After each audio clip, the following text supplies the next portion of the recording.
Welcome to the More Podcast with Ava and Najee, where we are manifesting original rich-bixch experiences. Each week, we bring you travel reviews, wellness advice, and general millennial musings with a level of refinement. What level? It fucking depends. Hey, Najee. What's up?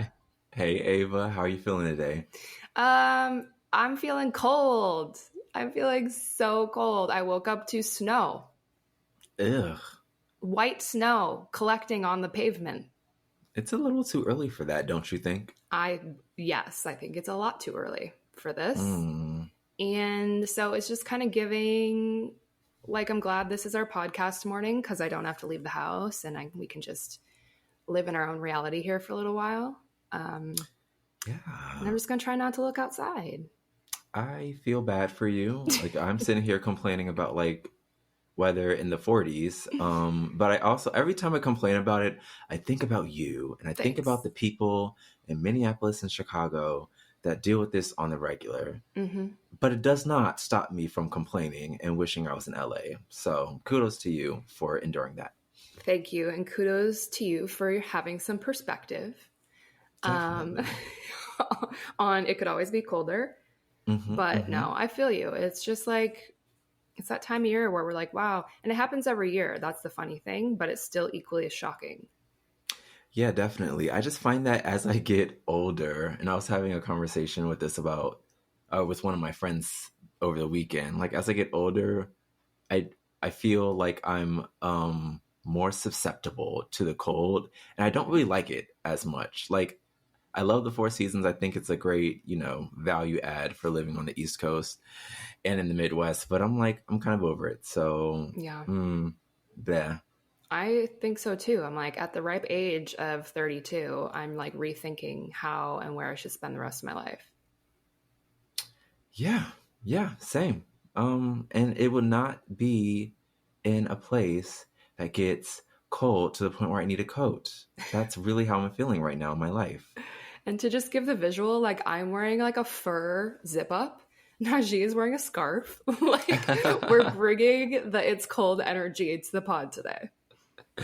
Totally. Well, speaking of places where we might want to live the rest of our lives, today we're going to be talking about our 2023 travel bucket list. Woo! I am so excited for this.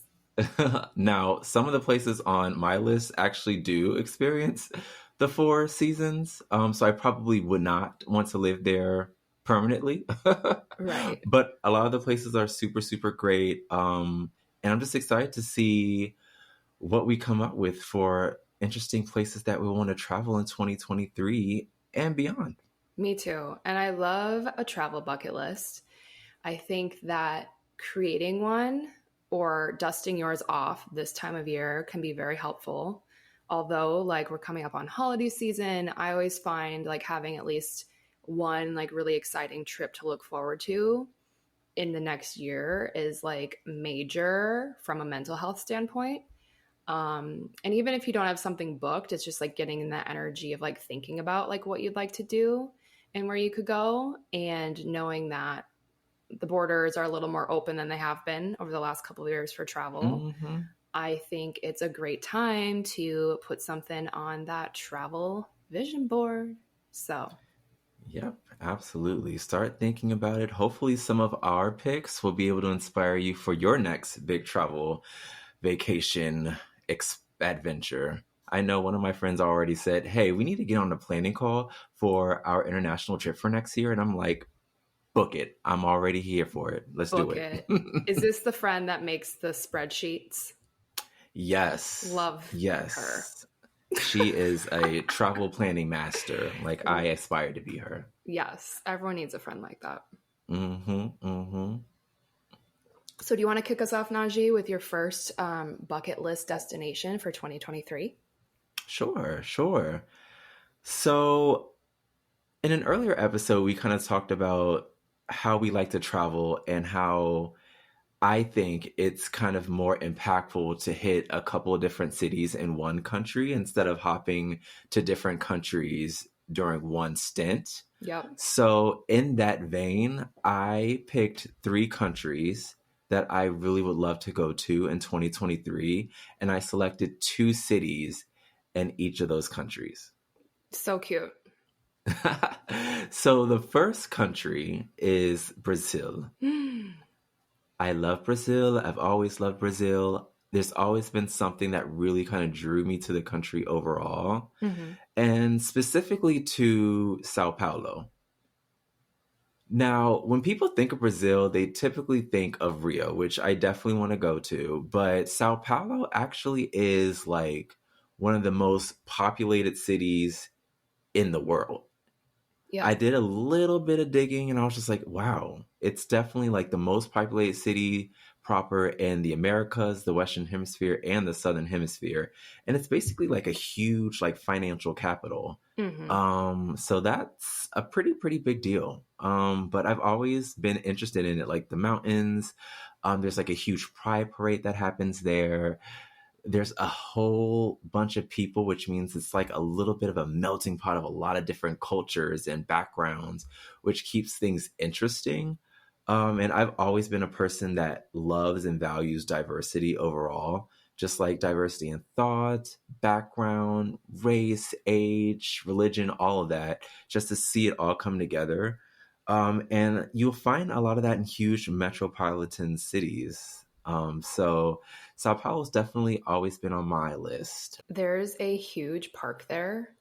I can't remember what it's called, but it's a massive park in the middle of the city and it's gorgeous. There's a lake.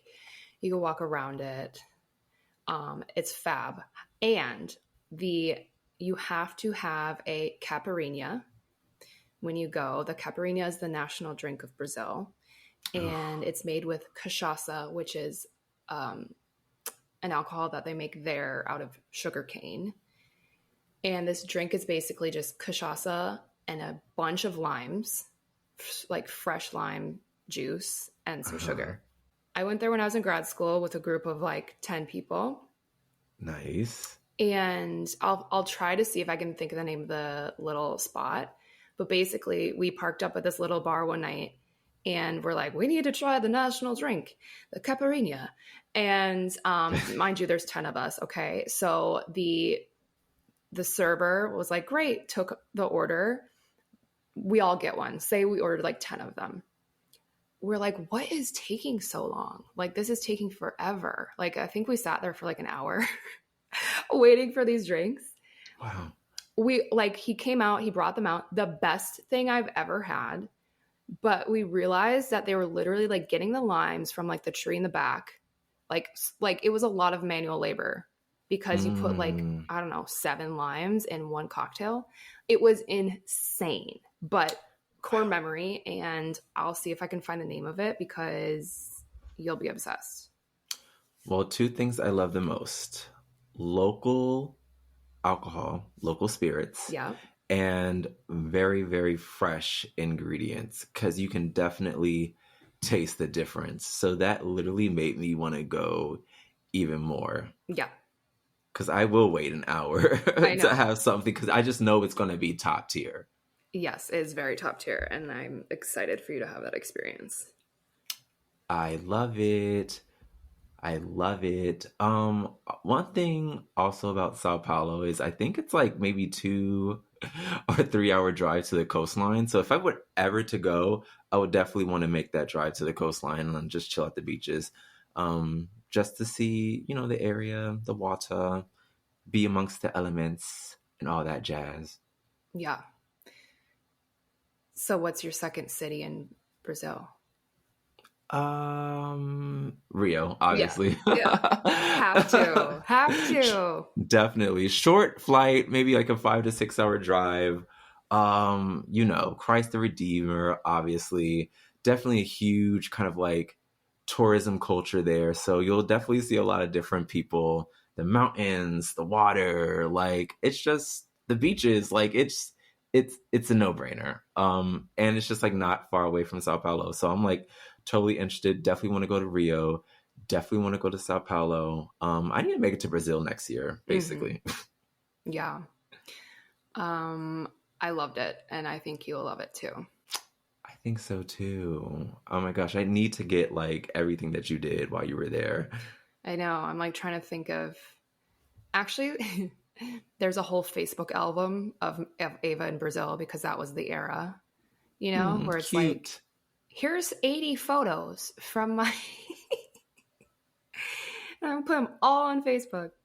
I'll have to go through those and see if I can like trace back the location names and stuff.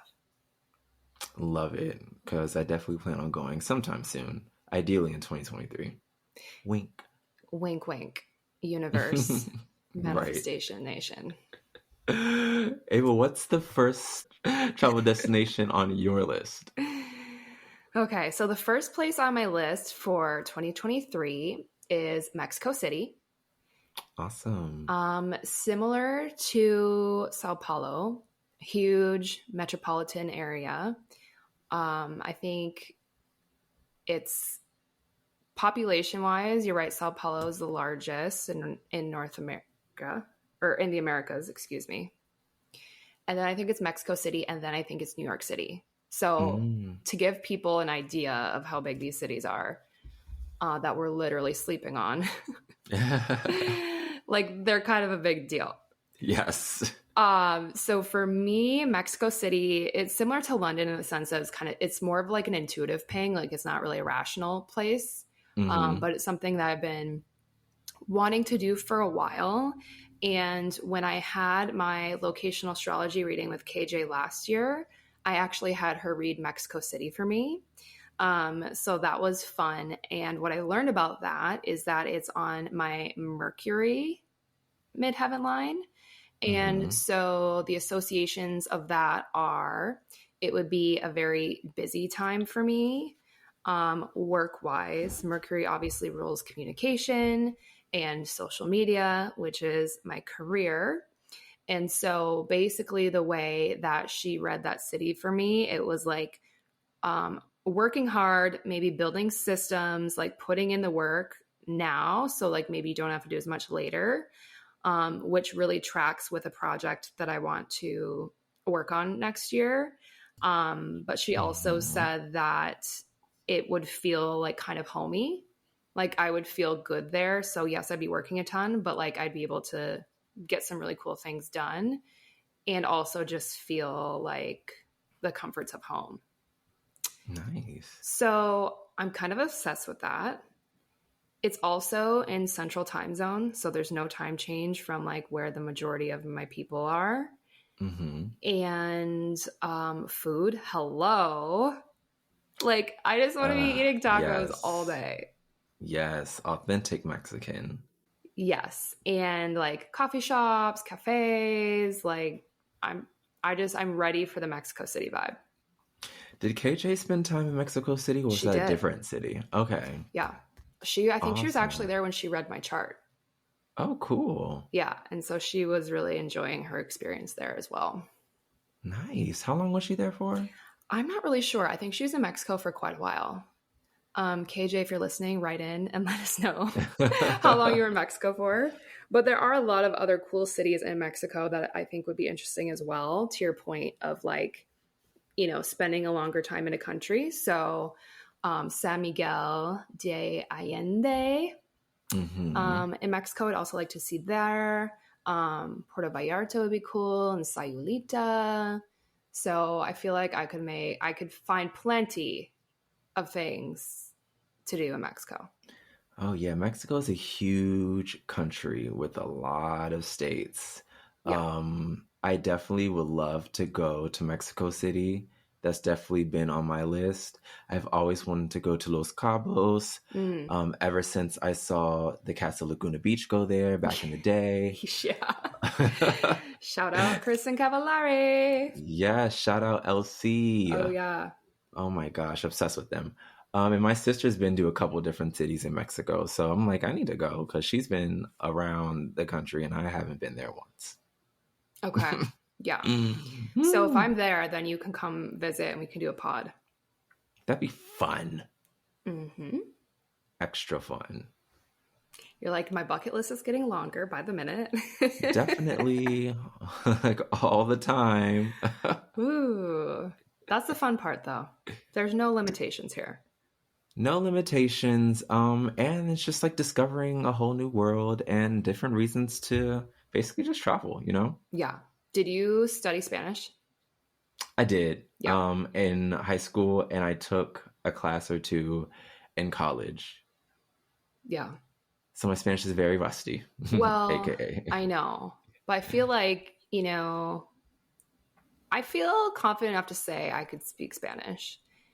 I too studied it in school, and then I was tested out certified fluent in college. Then didn't Wow. use it, but I downloaded Duolingo, the language app, in quarantine in 2020 because I was preparing to go to the Dominican Republic for a wedding. Hmm. And so it comes back faster than you would think. Like I brushed up on my Spanish on the app, and then I went to the Dominican Republic, and then I like tested it out. And I think we could ask my driver. He might have a different story. But I think my driver and I had a full conversation on the way from Santo Domingo to Las Terrenas. It was like several hours, but Oh, we'll that's a see. long We'll time. see. I know. Okay, that's good. Okay. I know. I mean, that's enough. I would love to get him on the pod and interview him and be like, okay, so how is Ava's Spanish on a scale of uno to dos? The only word that outed me at the resort I was at, I was trying to say towels.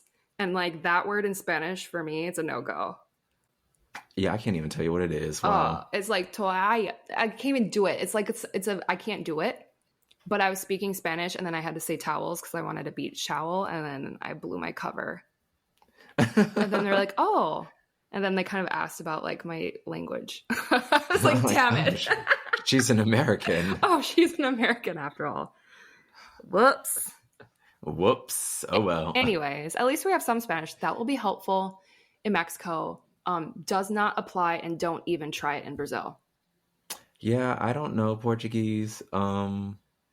So I'd have to figure something out. It's hard because when you hear it, you want to start speaking Spanish because it's the closest thing Hmm. between you and I, language wise. Like that would be like the closest thing you'd know.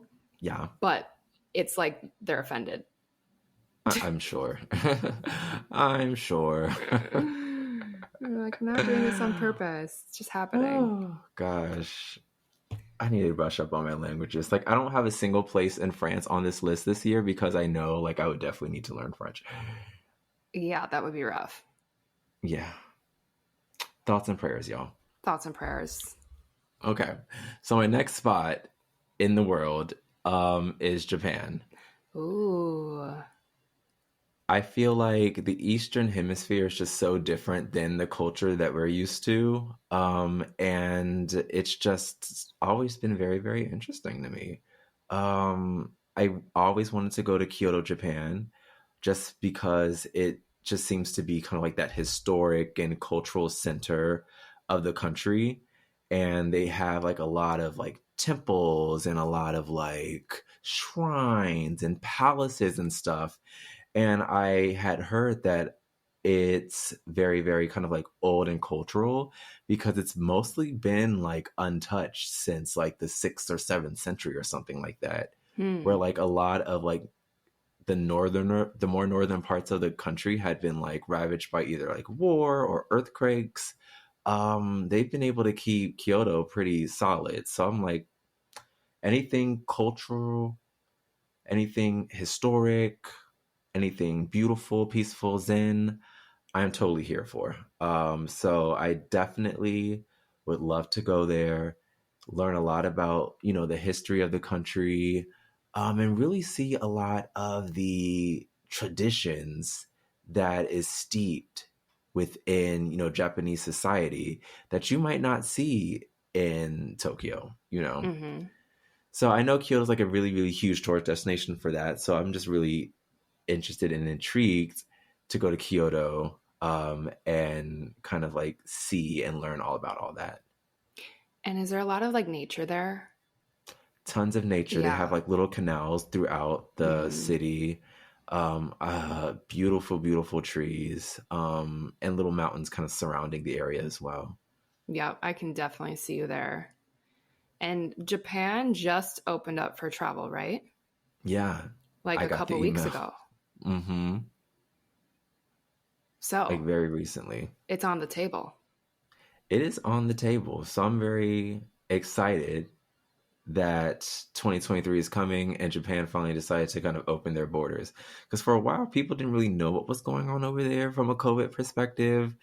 And they said, hey, we'll let you in when we're ready. And Mm-hmm. apparently now they're ready. Right. Let's see if there's been some pent up demand. I'm sure. I'm sure. Like on the flip side, um, I've always wanted to go to Tokyo. Mm-hmm. Mm-hmm. um, the thing about Tokyo is I feel like they live in the year 3022. Yeah. I feel like it be sensory overload. I feel like with 14 million people in the city, it'd be like New York City on steroids on top of steroids on top of steroids. Mm-hmm. But I'm here for all of it. Like I definitely want to experience it. I am definitely interested in like just steeping myself in that energy. I'm sure it's electrifying. And I know there's just like so much to do and so much to see there that I would probably need a good like 3 years to feel like I have Right. a solid like hold or feeling about Tokyo and the surrounding areas. Well, I think if you're going to go all the way to Japan too, it's like take your time if you can. Like do everything that you want to do when you're there. Mm-hmm, Because, mm-hmm. man, traveling to Asia is no joke. It's a hike, It is a definitely. hike. It's it's a lot. It's a lot, and it's definitely a culture shock too. Like I Mm-hmm. kind of wish I was able to go when my uncle Jackie lived there, who Mm. now lives in Guam. I would have loved to go see him, but I was so young at the time, and getting to Japan is just a lot, Mm-hmm. and it's not cheap either. Like flying was not as cheap as it is now. Like back in the day, like it's going back up, but like back in the day, flying just used to cost so fucking much. Um, Do you but know I'm the gonna get there. paths? Like from Atlanta, can you get there fairly directly or no? I feel like you should be able to. I feel Yeah. like Atlanta's one of those like big kind of like travel transportation hubs here in the States. So I wouldn't be surprised if you can find a direct flight from Atlanta to Tokyo. Otherwise, you just have to probably connect through LA. Yeah. I don't know. I just feel like it took me like 3 days to go to Thailand. Like 3 full days. Not 3 days. I mean, That's how it felt. yeah. Yeah. I feel like when I went to Thailand, I feel like it was a long flight. I feel like it was definitely, I felt that 14-hour flight. I'll say that. Yeah. Because we Like went from New physically, York. like when you're like sitting on the plane. Oh, yeah. And Yeah. you already know I don't like flying. Yeah. You know I hate flying, but that flight from New York to Seoul, and then from Seoul to Phuket, that 14-hour stretch across the ocean was a lot. Well, and the funny thing is, like, I don't know how far your like second leg from Seoul was, but when I went to Bangkok, I think I flew out of Chicago on the way there, but it was like Chicago to Shanghai. Okay, so Mm. from like, you're like, oh God, the worst of it is over, right? Well, from Shanghai to Bangkok, it's still like a solid 6 hour flight. And Yeah, you're like, but just fucking get me there.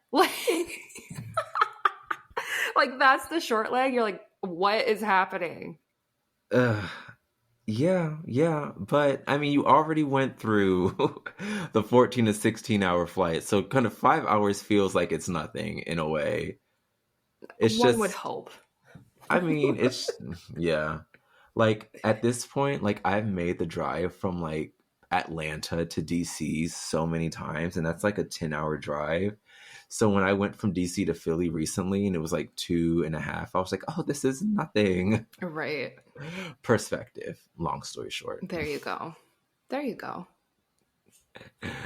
Oh gosh. But yes, Asia's a hike. Ideally, if I do get over there to Japan, I have a good amount of time to really, really sit down and do some exploring. Hmm. So we'll see. You could time it for the cherry blossoms. That would be beautiful. Absolutely beautiful. All right, I'm gonna add that to the list. Love that for you. Thanks. What's the next spot on your list, babes? My second bucket list destination for 2023 is Croatia. Oh. So I feel like I learned about Croatia, or like came to mind for me. I was like 21 or 22. And my boyfriend at the time had been telling me a story about how he went to Croatia for like a bachelor party. But like obviously it was kind of like an old money rich bitch bachelor party. Oh, okay. Like if you and your boys are going to Croatia. I mean, like Beyonce vacations in Croatia, so Right.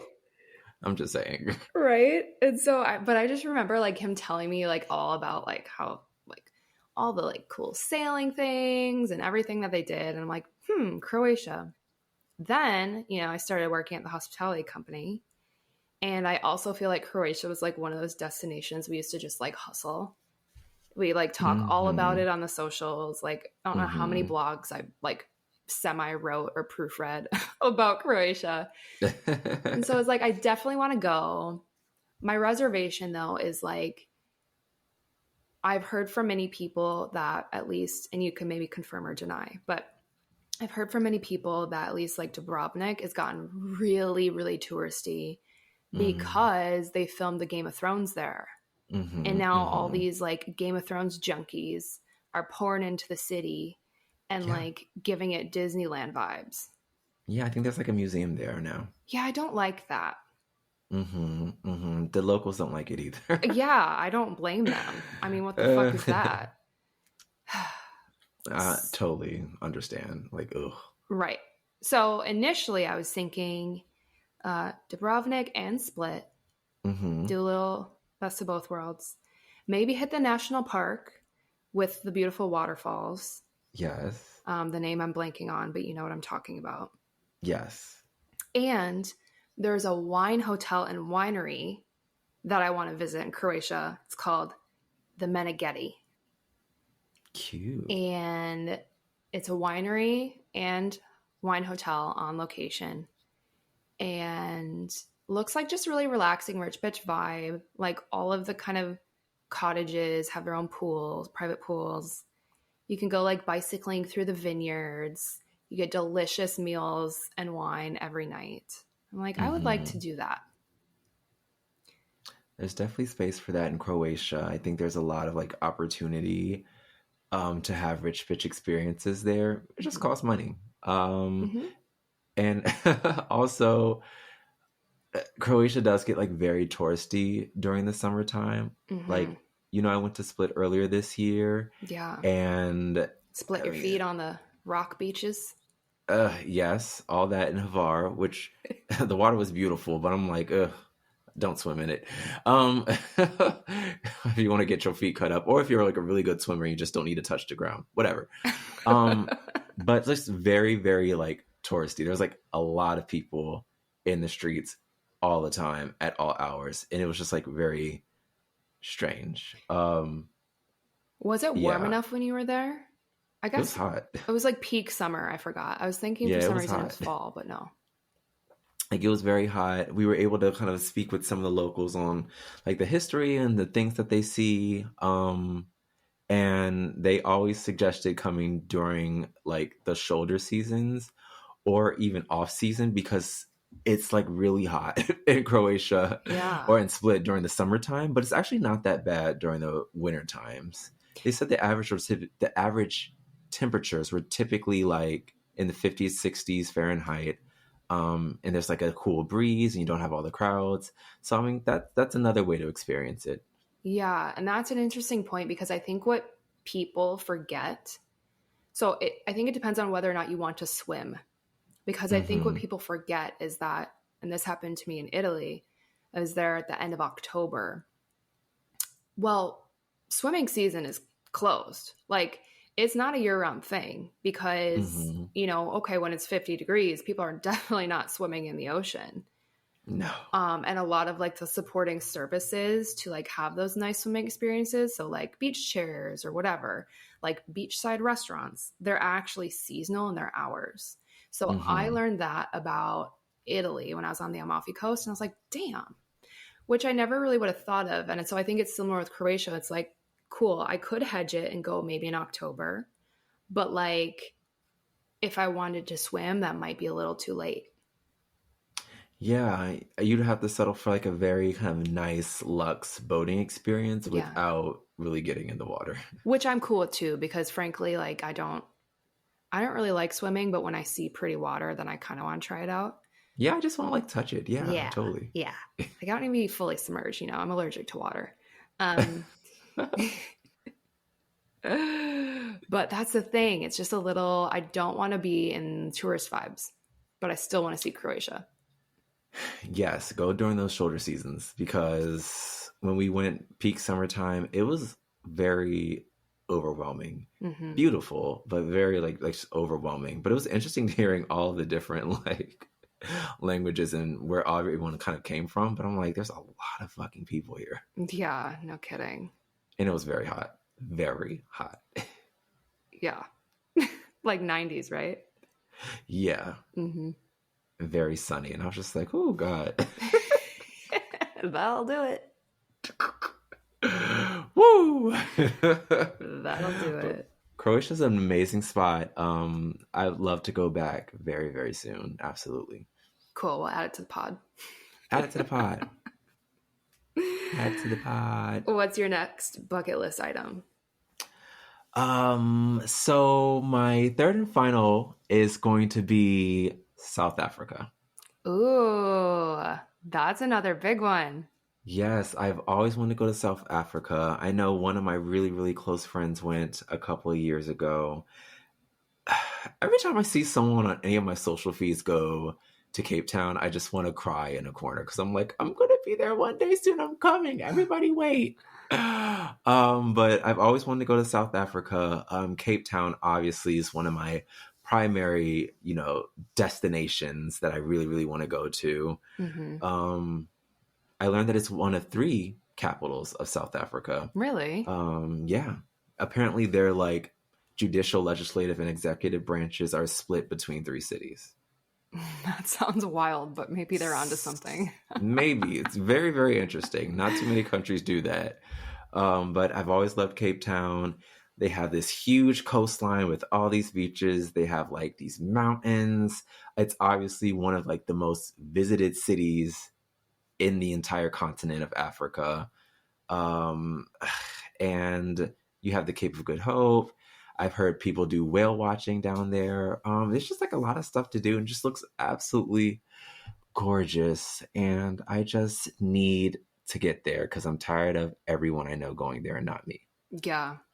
What is it called? Table Mountain? Like the flat one? Yeah. Yes. So beautiful. Like, and to be able to see the city from like that aerial view. Mm-hmm. Priceless. We love a good aerial view. Love it. Love it. Obviously, I love big cities and a whole bunch of nature. Whatever. Yeah, that is the theme of your list for sure. Definitely.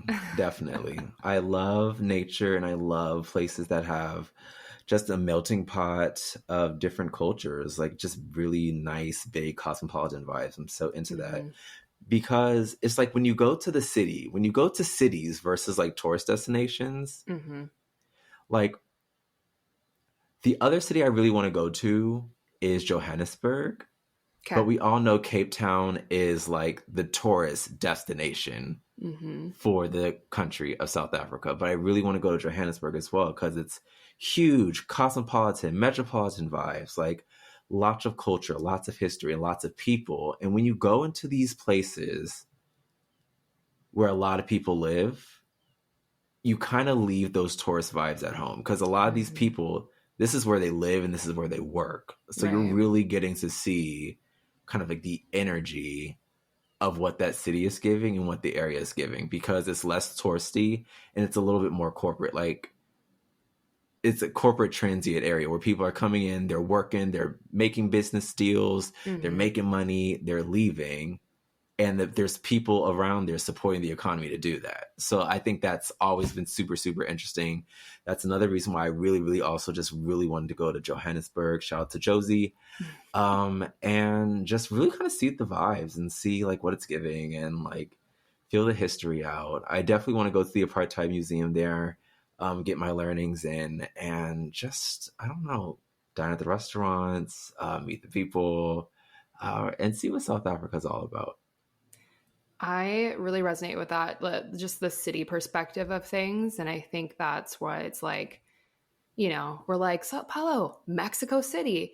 Like, it's just, and again, it's like, I'm hesitant about Croatia because I'm like, I don't want the tourist vibes. So there is just something different about being in a big city. And like, I love that. It just, I think because the way I like to travel is to really immerse myself in the local culture. And I think that is easier to do in a big city because there's just so much more of everything. Yeah, totally. And that's why sometimes I also feel like I'm kind of like not really into like the Caribbean islands as much. Like, while all those beaches look phenomenal, I'm like, okay, I'm bored. Like it's just like too small, too chill, like not really, I don't know. Like I know some people are the opposite. They're like, they love a little island vacation. Totes. But for me, I'm like, I love the city life. Definitely. Yeah, everyone likes to vacation a little differently, but it's definitely a different feeling going to a country or a city or an area where their economy isn't solely or primarily reliant on tourism. Yeah. Because that's when you know that there is some diversity there when it comes to like economy and what people are doing and what you can see there and what the city has to offer. Like I said, when I went to Zurich and I was just like, Zurich's one of the most like financially powerful cities in the world. And I was just like, I don't know. It just felt different. It just felt very different because I knew, these are locals. Like these are people that live and work in and around the city. They live in one of these 8 districts. And they're working here in the city. And this is what they do. They lay out next to Lake Zurich during the summer times. They're riding their bikes through the city. There are bachelor parties happening because people are getting married. Like it's just a different kind of feel. So I can definitely resonate with like really appreciating the big city vibes and just kind of like not being totally immersed in tourism culture. Like I said, I loved my time in Croatia. I would just go during a different time. That's all. Yeah. Yeah. I actually had that Croatia read too in my locational, and it was very much like, it'd be great for a vacation, but like, there's really not a lot else here for you. And I was like, oh, I kind of already know that, Yeah, totally. Still a good experience though. Why not? Why not? Okay. My third place. So I actually had a hard time coming up with a third because I feel like generally I'd like to go everywhere. Generally speaking, Exactly. It's like Mexico City is like definitely the next like big goal for me. I would love to go back to London as soon as possible. That was like my big goal for 2022. So I'm like, oh, what else is on my bucket list? And then I started really like leaning into, well, it'd be really nice to do like a Champagne region of France, like Champagne, Chateau, bubbly ass tour. Yes. I'm like, that I really, really love from the refinement aspect of the whole thing. And I think if I could time that with whenever the lavender fields are popping, French lavender, I think that would also be really great. But, it'd definitely be more like a farm, kind of like country-esque French countryside style experience. But then I remembered that one thing I've had on my bucket list, total 180, okay? So I'm like, I still definitely want to do that. That's on the list. Then I remembered like my old bucket list in my brain. Like one of the records just kind of like pulled up. In the archives. Okay. From the archives. I was like, I want to go to the Catalina wine mixer. Okay. Did you see Step Brothers? I did. The fucking Catalina wine mixer. That is definitely a 180. It is, but they made it an actual event. So Catalina Island is real. It exists. It's in Mm-hmm. California. The wine mixer was initially just a plot line on Step Brothers. They made it a real event after the movie. Iconic. Iconic, but like so silly. So you can literally take a ferry or a helicopter from like Newport Beach or a couple of other access points in California to Catalina Island and attend the annual Catalina Wine Mixer. Oh, that's so cool. And I'm like, how fun would it be to say that you've been to the fucking Catalina Wine Mixer? I think it'd be fun. Like, that's First just of really a all, storyline thing, you know? Step Brothers was so funny, so iconic, so hilarious. And I mean, I would have thought the Catalina Wine Mixer was real, but that's awesome that they made it a real live event afterward. I'm like, why not? Shit. I know. And so I guess there are only like a few kind of hotels or whatever. There's a host hotel that you can stay at. And, you know, there's wine, there's beaches, there's like DJs. They also screen the movie at some point during the weekend. Love that. And I'm like, so as I was pulling together this list, I was like, should I pull Champagne France into the pod? Or should I pull the Catalina Wine Mixer into the pod? And I'm like, they're so opposite that I just need to share both. Like, or both. But I just would love to be able to say that I've been to the Catalina Wine Mixer, because who says that? And then like, it would just be a great story to tell. That'd be totally dope. Yeah. So the 2023 event's happening in like June 2nd and June 3rd. So it's in the realm of possibility. Just saying. Awesome. Awesome. Yeah, maybe we could like add that to the California coastline. The California coastline trip is getting so expansive. Yeah, it's getting to be like a 3-month sabbatical. That's what it's starting to look like. To be like, oh, Palm Springs and Joshua Tree and the Catalina Wine Mixer and LA and wherever else we haven't even discussed yet. But like, hysterical. I mean, it just feels very on brand for the way we like to travel. So it feels very it's in the realm. It's in the realm of possibility. And we'd still be in the US, so it's not like a big deal, you know? Yeah. Mm-hmm. So I wouldn't have to learn French. You wouldn't have to learn French, nor would I. You could still do your remote work without much. Well, you'd be like maybe 3 hours off your normal time zone, which does suck, but could be worse. You know, it could be worse. I'm flexible. I'm a mutable sign for a reason. Whatever. You're mutable for a reason. So like, I'm a mutable sign for a reason. It could work. Just totally iconic. All right, let's add it to the list. Add it to the list. Add it to the list of like 10 things we're gonna do in California. I know. So fun though. Totally fun. Boujee-bixch. Boujee-bixch. Yeah, wine's a definite yes. Anything with wine is gonna be a yes. I know. I don't even know if it's like good wine. I feel like it's just more of kind of like a thing. Like it's a wine mixer, but I don't know how serious they are about the wine. You know, it's probably just one big parody event that they happen to have every year that sells well, and they get to stream a really funny movie. Sign us up. We'll be there. Sign me up. And like, sounds beautiful. That make for a great episode. Definitely. Okay. Well, it sounds like out of our picks for our 2023 travel bucket list, one of them is looking like a super definite. Well, we will at least make it to Catalina. Check and check. Check and check. But if we don't happen to make it to our other places, there's always 2024 and beyond. True. But, you know, it is what it is. Like, there's only so many days in a year. Oh, that's the truth. But what even is a year? What is time? What is time? What is time? Time does not even exist. That's true. Oh, gosh. Okay, so with that being said, why don't we transition over into this week's edition of Love It or Leave It?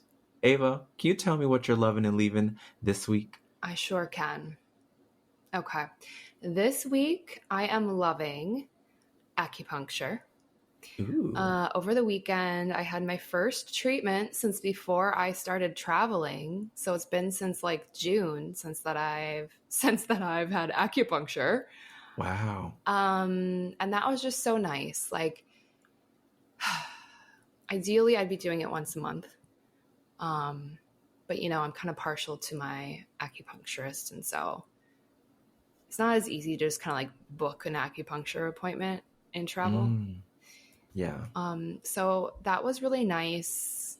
It's just like a very deeply relaxing experience, and I definitely feel like I've been like completely depleted and like running on E for a while now. So I'm proud of myself for allocating the self-care time. Yay. And I got to see my acupuncturist, who I love, so it's good to see her.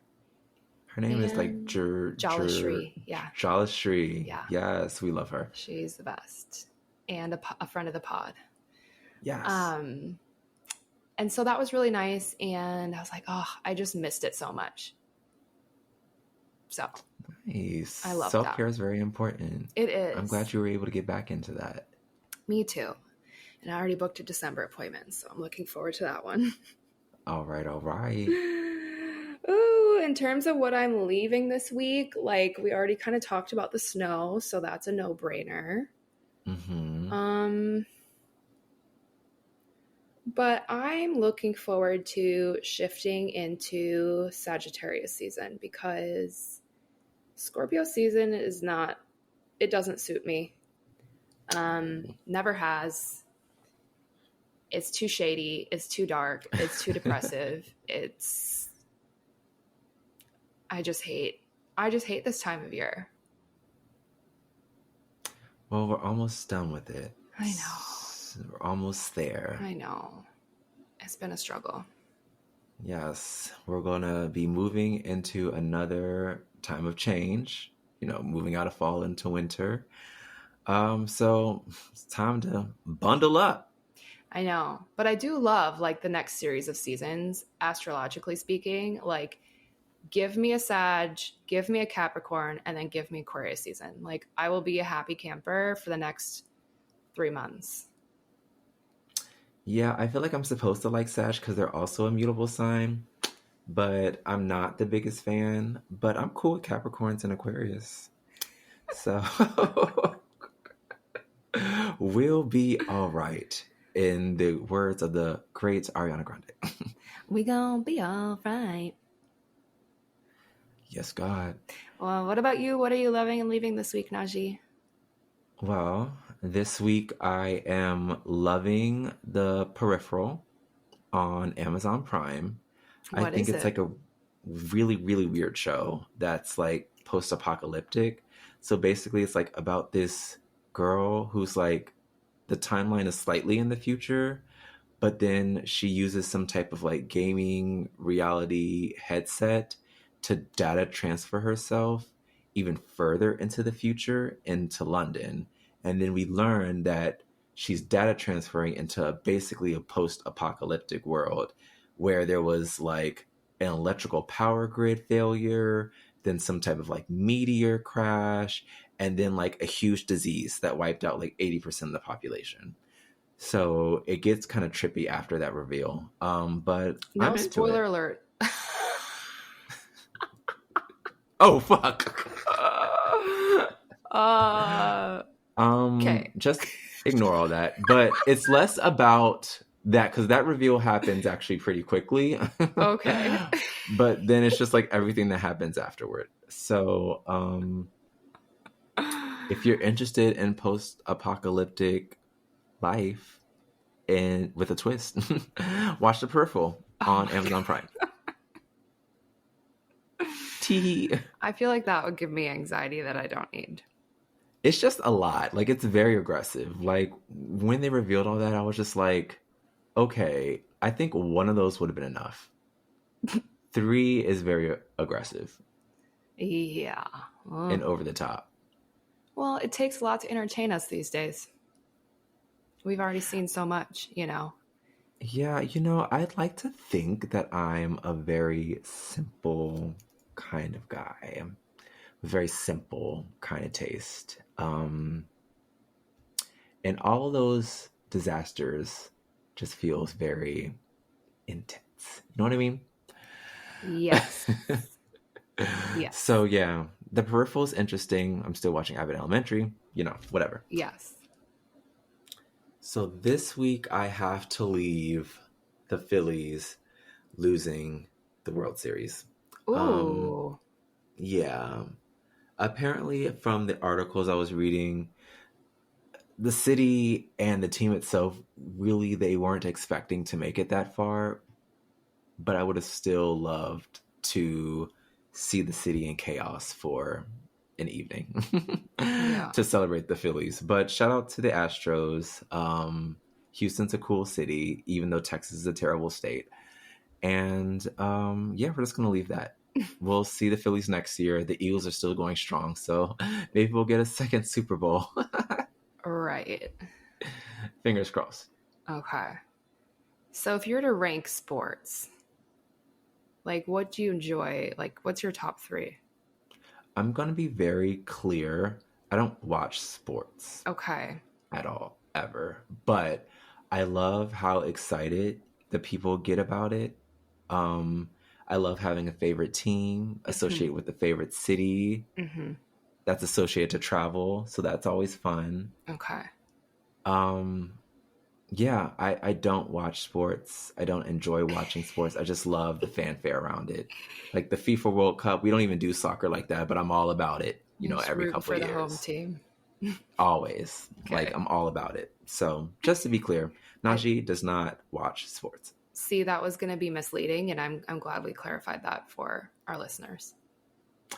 Yeah. I don't really do sports, just in case anyone was thinking that. Love the fanfare around it, though. Very great. Gotta stay on brand. Gotta stay on brand. Okay. And I want to thank you all for listening. If you enjoyed today's episode, rate and review us wherever you listen to your favorite podcast, and tune in every Wednesday to hear the things that make us more us and discover a thing or two to make you more you. Bye. Bye.